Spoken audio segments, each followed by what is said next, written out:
Hey guys, Moses back again for the third installment of Picked Apart together with the Mountain Dew League. And for this one, we're going to do the third game of the series from ESL One New York between Astralis and Team Liquid. This time it's going to be at Mirage. And actually, I'm going to show you a really cool round from both sides. Both teams do some very cool things in this round that can be heavily utilized. This is a little bit into about 4 or 5 rounds into the second half, and really early on, this is going to get into the action. So first of all, just as a heads up, this is going to be some very quick action from Team Liquid on the CT side. They're going to do some aggression, but I want to show you how they set it up because this is really cool stuff.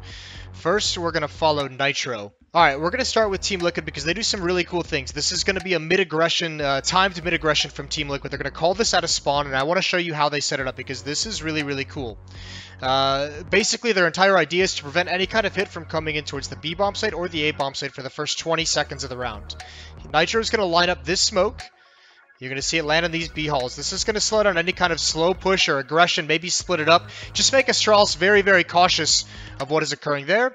And Twist is also going to throw out this Molotov over towards Palace, and this is going to delay an A hit if it was going to come along. And now they pop flash mid, and they attack. Now, this starts out as just a standard mid-control, mid-take, mid-presence from Astralis in this round. They do the normal smokes. They do one at the base of Catwalk, one at the window room, and Liquid's aggression times up pretty well with where they're at in mid. I don't think there was any Q. This is just called out of spawn from Team Liquid, but you're going to see some craziness. Look how blind Glaive gets. He's going to push into the smoke just to try and survive. Kirby as well is going to get caught in an awkward spot. Glaive completely blind pushes forward.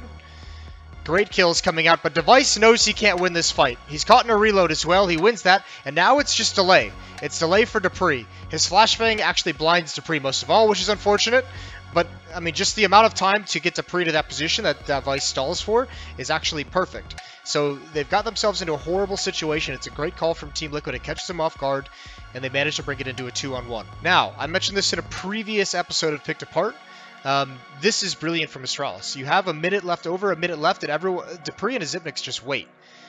They're both just sitting, they're watching towards Connector and towards Catwalk, and they're just going to wait for JDM to show himself, which actually doesn't happen, and later on this will get brought into a post-plant situation. Now, because all this action occurred so early on in the round, Zipnix is able to re-pick up a smoke that he's going to be able to use. Dupree gets an advanced position, holds the angle, there's the smoke. Flashbang Molotov, that's just going to allow them to cross. They still don't know where JDM is, but they cross into the bomb site, they plant safe, and look at these post-plant positions that they take. Zipnix first is going to be in spawn.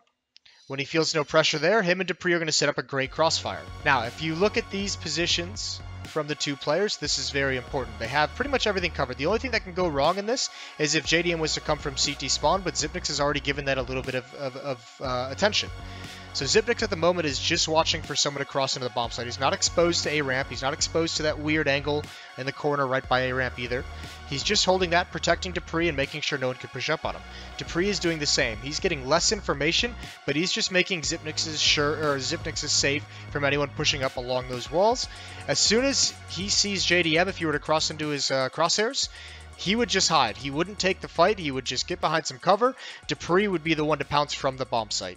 It just so happens their patience is rewarded. JDM doesn't cross into the site, and as soon as he makes noise, they know exactly where he is, and it's all on Dupree to find the timing here, and he does it perfectly. As soon as the nade comes out, there's the peak, round over, great recovery from Astralis.